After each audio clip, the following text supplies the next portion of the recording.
You know, I really do miss my childhood. I miss the simpler times when the most I had to worry about was homework. I didn't have to worry about not being able to pay my bills. I had yet to understand the turmoil the world was facing then, or God forbid the turmoil we'd face now. I didn't know jack about all the suffering in the world. I was just a wee little sprout with all the energy and joy that comes with youth. Now, my childhood wasn't perfect to say the least, but I sure miss being stupid enough to ignore the drug problem much my family had at the time, and the various domestic abuse I witnessed firsthand from relatives. That shit really wouldn't hurt until I became a teenager. And lastly, I was bullied a lot as a child. Woe is me. I don't want to get into all that sad stuff. Instead, I want to talk about a gaming trilogy that is near and dear to many hearts of kids from the 90s and early 2000s, myself included, the OG Spyro Trilogy. Whenever I think back to my childhood, these three games always come to mind. Granted, I only played 1 and 3 when I was a kid. I wouldn't play 2 until I was 18 hecking years old. Nonetheless, I love all three of these games and consider them to be some of, if not the very best 3D platformers of all time. There's just something about these games that's oddly comforting. The very relaxing gameplay that's simply addicting as all hell, and always has me striving for 100% completion. The memorable characters and quotes that I can still memorize perfectly even after all these years, and the brilliant level designs.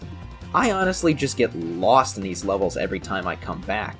There's nothing quite like playing these games late at night with a good pair of headphones, and just soaking up the atmosphere while the amazing soundtrack plays in the background. That brings me to the very subject of today's video. Not the gameplay, characters, or even level designs of these games. Although brilliant, Spyro wouldn't be Spyro without its unique soundtracks. While there are many original scores in video games both new and old that don't do anything to rewrite the books, Spyro's OSTs have always been a big talking point of the original trilogy, which were produced by none other than Stewart Copeland, former drummer of the band The Police. He did produce the OST to Enter the Dragonfly, but yeah, we won't be discussing that game. Instead, I'll be going over each of the first 3 titles and what makes their soundtracks like no other out there. And for extra measure, these soundtracks will be reviewed in the context of the game, because while they are nice to listen to on your own free time, they were specifically designed to fit the tone of the game and the levels.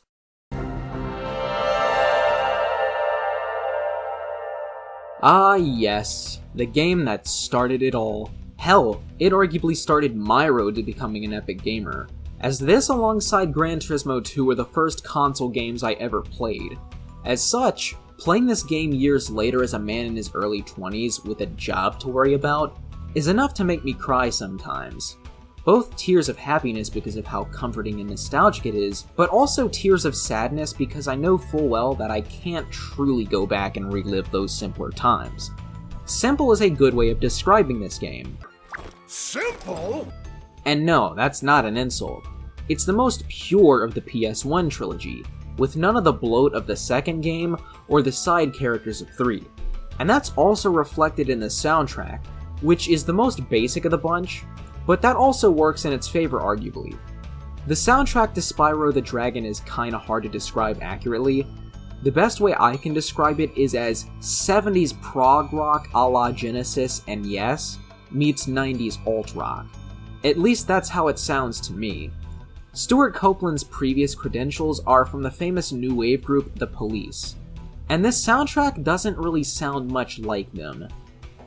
One thing of note about how this soundtrack was made is the fact that before composing each track, Copeland would play each level to get a feel for it and how each track would fit it, which is just brilliant. I'm certain other composers have done the same thing, but no other composer nails making fitting tracks for level themes. Right off the gate, it opens up with an iconic theme that couldn't fit this game more perfectly.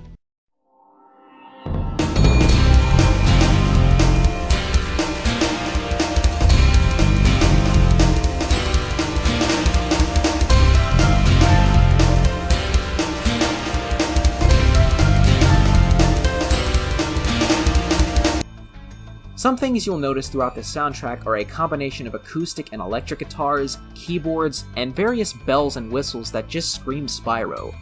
It ranges from the common mellow, such as in Dark Hollows,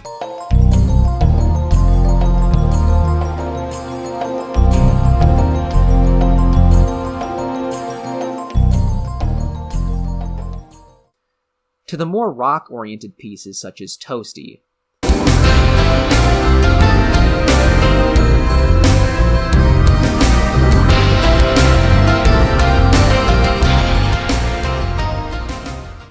While this is the most basic and least diverse OST in terms of sound, the formula for the perfect Spyro soundtrack was right there out of the gate.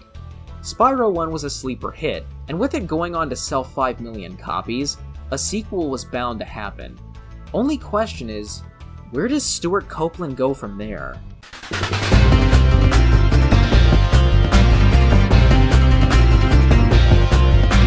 Spyro 2 takes everything that you loved about Spyro 1 and cranks it up to 11 with even more memorable characters, including everybody's least favorite capitalist bear, even more outlandish levels, and a soundtrack that takes the formula set in 1 and expands it to be much more diverse. Spyro 2 is where electronic elements started creeping up into the tracks. We've yet to reach full-blown electronica, something we'll get to once I reach Spyro 3, but it's definitely noticeable. Copeland started incorporating a lot of samples into the tracks, which give them a more full and atmospheric sound. The opening theme is similar in tone to the first game, but with some subtle enhancements.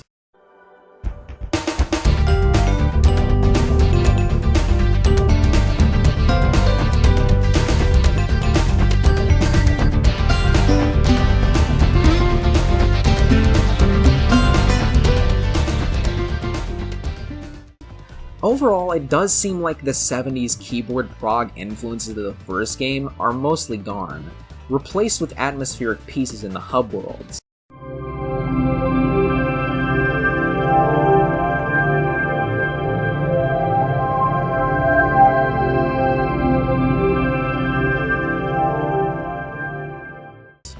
And various samples and noises in the background, and an overall improvement in production. Some of the boss fights incorporate opera and string sections. Take, for example, Gulp's Overlook,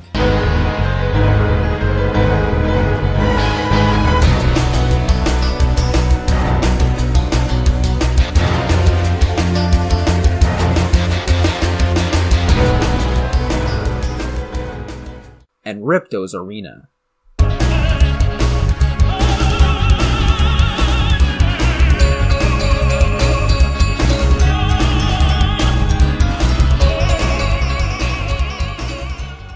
While the soundtrack is incorporating these elements, it still features a plethora of electric guitar in combination with electronic elements. Other pieces still retain the rock sound of the first game, such as Ocean Speedway.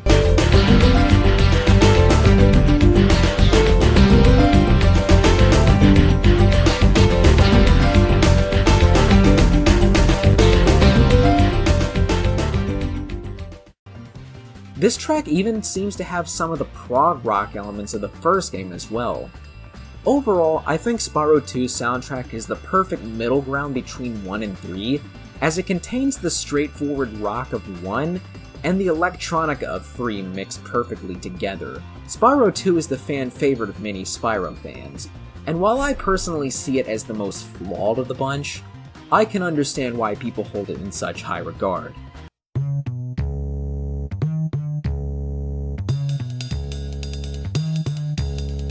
The Spyro Trilogy was coming to an end, and to make this finale of the PS1 era an absolute banger, Copeland brought in a secondary composer by the name of Ryan Beveridge. And yes, this is the only photo of Ryan Beveridge that I could find on Google Images. If it turns out to be a completely different guy by the name of Ryan Beveridge, then please let me know. I hope I'm correct, though. And while the second game had electronic elements creeping into its sound, this is where Spyro started incorporating full-blown electronica. Distorted electric guitar is almost non-existent on this OST. Normally that would piss off a metalhead rocker like me, but believe it or not, it's actually my favorite soundtrack of the bunch. It's a shame not having much rock on this OST, But the soundtrack Copeland and Beveridge created is simply amazing, and every level theme just fits like a glove. Well, on the greatest hits and reignited version, that is. The initial printing of this game was unfinished, buggy, and lacked many of the tracks seen on the greatest hits version. So as such, that is the version I'll be talking about because it's the best one, and the one that I had as a wee sprout. The opening theme reflects the change in sound, with a heavier reliance on samples and subtle electronic instrumentation in the background.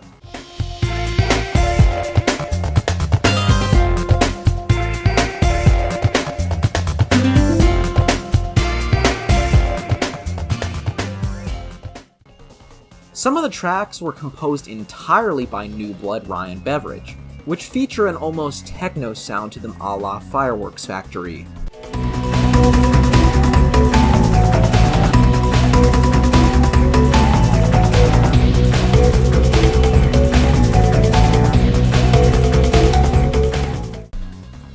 The boss battles feature an industrial sound to them, case in point, the pounding as fuck Buzz's dungeon.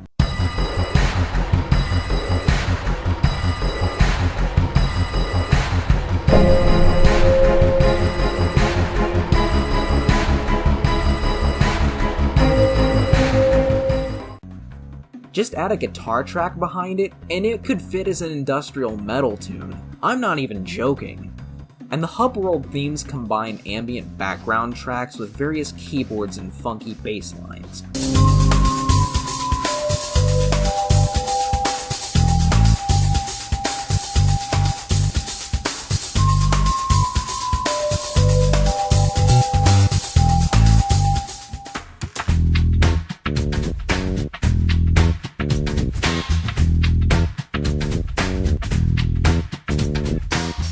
While it's still a bummer that rock elements have largely been drowned out, this more electronic sound fits each level perfectly. And because it fits the levels like no other, it's the best Spyro OST in my opinion. Hell, sometimes I listen to it on my own free time to calm down during rough times. It just has a soothing kind of feel in certain tracks, and the nostalgia I have for this game in general is off of the charts. Sadly, the Spyro series would face rough times during the PS2 era, as Spyro Enter the Dragonfly ended up being rushed and was critically panned upon launch. To this day, it's often seen as the Sonic 06 of the series, something I think is a bit over-exaggerated, but I can't deny it's a very disappointing game after Spyro 3, a game that I would give a perfect 10 in a normal review. Stuart Copeland did return solo to make the soundtrack in Enter the Dragonfly, but it's arguably the weakest of the Copeland Spyro OSTs. Not bad at all, mind, but not nearly as memorable.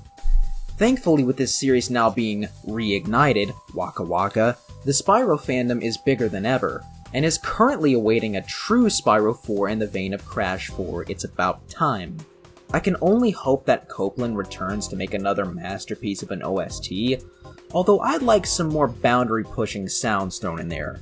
Just for shits and giggles, I'd love it if Dragon Force composed the boss battles because, why the hell not? They better not get another much shittier band with a dragon-themed name to compose the boss themes. Hearing metal in a Spyro game would be cool, because honestly, I think of power metal when I think of dragons. But nonetheless, I await the day Spyro 4, the real Spyro 4, gets announced. Trust me, there will be cum all over the place when it happens, but we can only wait for that to happen.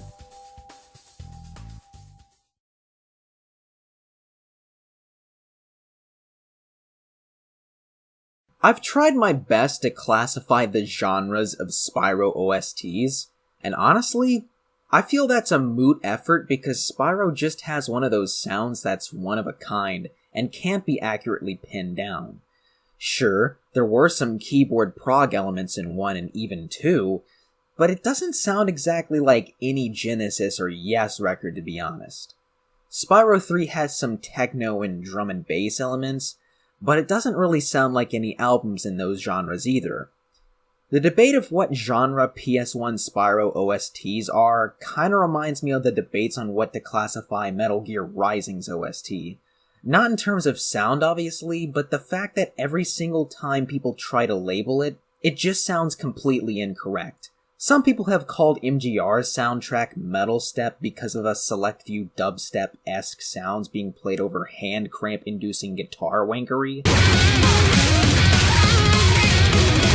But nothing on that OST sounds quite like Korn's 2011 sellout extravaganza with Skrillex. I hear a lot of people call MGR's OST butt rock, but does Rules of Nature sound anything like Nickelback, 3 Days Grace, or Creed? Hell to the no. Spyro might even be harder to classify than any other mainstream OST in gaming, in spite of it being easily accessible. And honestly, I like it for that reason. It just sounds Spyro-y. There's no other way of describing it. And come to think of it, trying to classify any video game soundtrack is kind of a moot point. Video game OSTs are just video game OSTs. They don't need to conform to any sort of subgenre. Spyro 3 was a game I really wanted to do a full review on, as it's a contender for my favorite game ever. Sadly, I see no reason in doing so anymore, as a YouTuber by the name of Paradigm Gamer did a 2-hour-long review on it that perfectly sums up how brilliant it is.